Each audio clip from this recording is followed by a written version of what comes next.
انی سلمان لمن سالمکم انی حرب لمن حاربکم. کتنی روایات معصومین میں یہ بات بیان ہوئی ہے کہ جس کا مفہوم یہ ہے کہ ہمارے شیعہ وہ ہیں کہ جو ہمارے غموں میں غم مناتے ہیں اور ہماری خوشی میں خوشی کا اظہار کرتے ہیں. آج کا دن خوشی کے اعتبار سے بہت ساری مناسبتوں کو جمع کیے ہوئے ہیں، اور جہاں یہ خوشی کا دن ہے وہاں کچھ جگہوں سے اس دن کو منانے کے خلاف کچھ باتیں اور کچھ دلائل نقل کیے جاتے ہیں. تو آج ہم نے یہ سوچا کہ اس دن کی فضیلتیں بھی بیان ہو جائیں اور کچھ اس کے اوپر اعتراضات کے جوابات کے اعتبار سے بھی بات ہو جائے. عید زہرا سلام اللہ علیہ، درود بھیجیے محمد علیہ.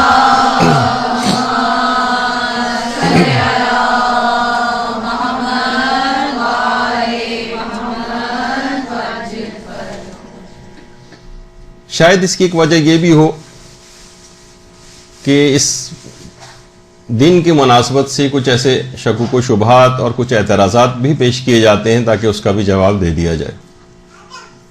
بہت ساری خصوصیات ہیں اس دن کے حوالے سے، اور جس میں سے ایک بہت ہی اہم خصوصیت، ویسے تو یہ ایک اگر چاند کی تاریخوں کے اعتبار سے فرق پڑ گیا، ورنہ تو یہ درس اس کا امکان تھا کہ شاید عید زہرا کے روز جو کہ کل گزر گئی اسی دن ہی منعقد ہوتا. تو 9 ربیع الاول کا جو دن ہے وہ آج کل کے مشہور مراجع میں سے ایک آیت اللہ العظمیٰ آغا سید علی سیستانی کا جو سن پیدائش بھی ہے اور تاریخ پیدائش ہے 9 ربیع الاول ان کی. تو ہمارے عہد کا یہ عظیم مرجع اسی دن مبارک دن پیدا ہوا ہے. یہ اتنا عظیم دن ہے کہ باقاعدہ امیر المومنین علیہ الصلاۃ والسلام نے اللہم صلی علی محمد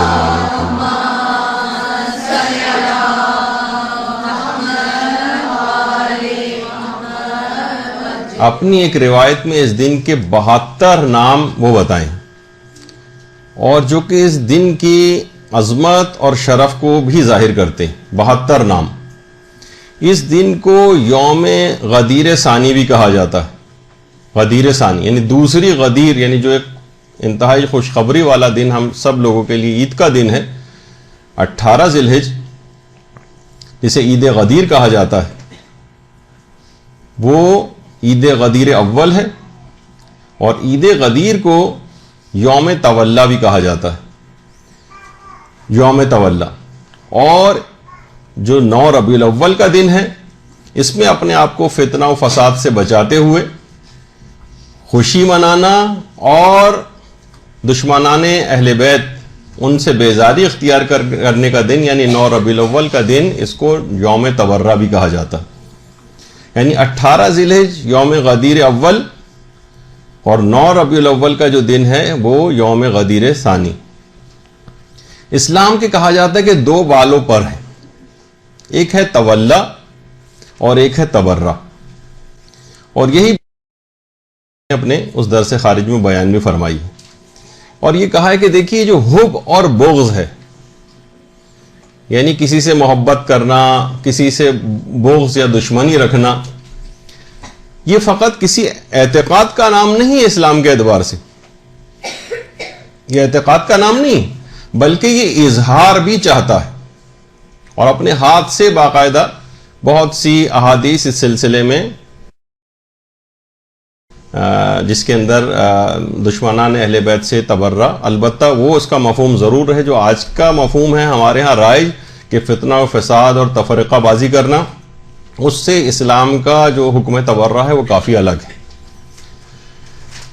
تو وہ یہ فرماتے ہیں کہ یہ اظہار کی چیزیں بھی ہیں، جیسے کہ آج کل کہا جانے لگا کہ ٹھیک ہے آپ دل کی حد تک رکھیے، اظہار مت کریں. ٹھیک ہے دوسروں کے سامنے اظہار نہیں کرنا ہے، لیکن دشمنان اہل بیت سے ایک بیزاری، اس کا دل سے بھی اعتقاد رکھنا ہے، اور تفرقے سے بچاتے ہوئے قرآن و سنت اور اس کے دلائل پر مبنی علمی جو ایک محاکمہ اور دلیل قائم کی جاتی ہے اس کا بھی اظہار مقصود ہے. فقط دل کی حد تک معاملہ نہ رہ جائے. یہی وجہ ہے کہ یہ صرف دل کی حد تک کے معاملات نہیں ہیں، جیسے ہمارے ہاں بہت سارے اعتقادات اور کاموں میں سمجھ لیا گیا ہے. جیسے خود رہبر معظم آیت اللہ خامنہئی فرماتے ہیں کہ یہ جو انتظار فرج ہے یہ کسی قلبی کیفیت کا نام نہیں ہے کہ ٹھیک ہے ہم بیٹھے ہوئے ہیں جس طرح ہم انتظار کرتے ہیں ویٹنگ لاؤنج میں بیٹھ کے، چلے وہ بھی ایک انتظار کی ایک شکل بنتی ہے، لیکن خود ہم نے ایک دماغ میں ایک سوچ بنائی ہوئی ہے. نہیں، یہ ایک قلبی کیفیت نہیں ہے بلکہ یہ عمل سے عبارت ہے. اس انتظار میں کچھ فرائض ہیں، کچھ ذمہ داریاں ہیں.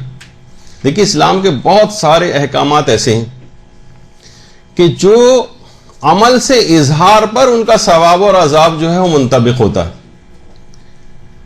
جب تک عمل سے اظہار نہ ہو، جب تک اعضاء و جوارح سے اس کا اظہار نہ ہو، فقط دلی اعتقاد کی حد تک. مثلا مسائل فقہ میں ایک بات بیان کی جاتی ہے جیسے کہ حسد کرنا. حسد ایک یقیناً ایک اخلاقی برائی ہے، اور دل کے اندر بھی آ جائے تو اخلاقی برائی کی حد تک تو رہتی ہے، لیکن یہ اس وقت تک حرام تک نہیں پہنچتی جب تک کہ حسد اعضاء و جوارح سے ظاہر نہ ہونے لگے.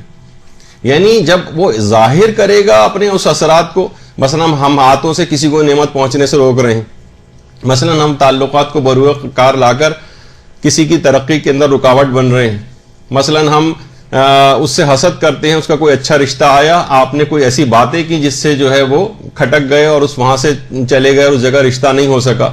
یعنی آپ بہت سے کام اشاروں کنایوں میں بھی انسان کرتا ہے، لیکن جہاں پہ بھی اپنے اعضاء و جوارح کو استعمال کرے گا وہیں سے حسد کے آثار منطبق ہونے شروع ہو جائیں گے اور حرمت کا حکم لاگو ہو جائے گا. فقط دل کی حد تک رہے معاملہ تو اخلاقی خرابی تو ہے، اس سے اپنے آپ کو بچانا ہے، لیکن بہرحال یہ کہ حرام کی حد تک نہیں پہنچتا. تو اسی طرح سے جیسے کہ احادیث کے اندر بھی آیا کہ دین حب اور بغض کے علاوہ کچھ نہیں، یعنی ان دونوں چیزوں کے اندر پورا دین آ جاتا.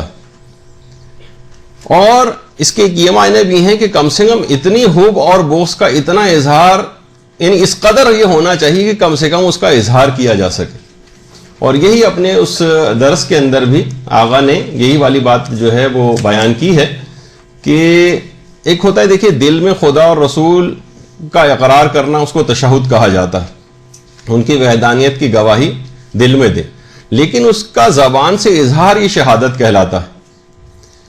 جو آپ کہتی ہیں نا کہ اشہد ان لا الہ الا اللہ، یا پیغمبر کی جو آپ گواہی دیتی ہیں ان کی رسالت کی، تو اس کو فقط دل سے اگر ہم کہیں کہ کافی ہے اس کو سمجھنا، تو دیکھیے دل سے تو خود مجتہدین فرماتے ہیں کہ ابو سفیان بھی اچھی طرح سے سمجھتا تھا کہ پیغمبر رسول برحق ہے، اور بہت ساری آیات کے اندر اس کا تذکرہ بھی آیا، اور علماء دلیل کے طور پہ بھی پیش کرتے ہیں کہ انہوں نے از ظلم و غرور و سرکشی کے انکار کر دیا تھا، ورنہ ان کے دل کو بالکل یقین تھا اس کا.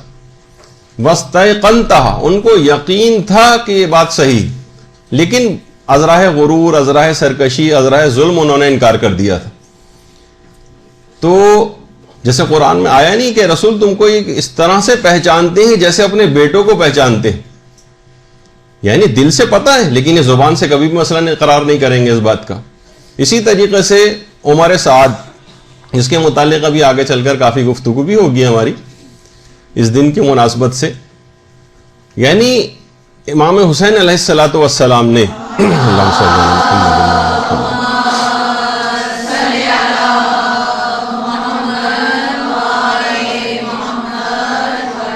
یعنی باقاعدہ 1 to 1 عمر سعد سے گفتگو کی، اور تمام اس کے عذر کے جتنے بھی عذر پیش کیے اس نے کہ میں آپ کا ساتھ کیوں نہیں دے رہا ہوں. کبھی کہہ رہا تھا کہ میری جو ہے وہ دولت چھین لی جائے گی، کبھی وہ کہنے لگا کہ مثلا میرے بال بچوں کو مار دیا جائے گا، لیکن کسی جگہ یہ نہیں کہا کیونکہ آپ حق پر نہیں ہیں اس وجہ سے میں آپ کا ساتھ نہیں دے سکتا. دل سے مانتا تھا کہ یہ حق پر ہے، لیکن ازرہ ظلم و سرکشی وہ اقرار نہیں کر رہا تھا اس بات کا. تو لہٰذا فقط قلبی یقین کافی نہیں ہے، وہ تو اکثر کافروں کو بھی زبان سے اقرار کرنا بھی ضروری ہے. اسی طریقے سے ہر قسم کے حب اور بغض کا ایک اظہار بھی اسلام چاہتا ہے، البتہ اس طرح کا اظہار بار بار ہی کہنا پڑ رہا ہے کہ ویسا اظہار نہ ہو کہ جس سے تفرقہ بازی یا حرام چیزوں کا فروغ ہو، وہ اسلام نے پھر اس کو منع کر دیا ہے، سوائے اس کے کہ جب تقیہ کا زمانہ آ جائے تو وہاں پر اپنے بہت سارے اظہار کے اوپر انسان کو پابندی لگانا پڑتی ہے کہ وہ حکم شریعت اس معاملے میں کچھ اور ہو گیا۔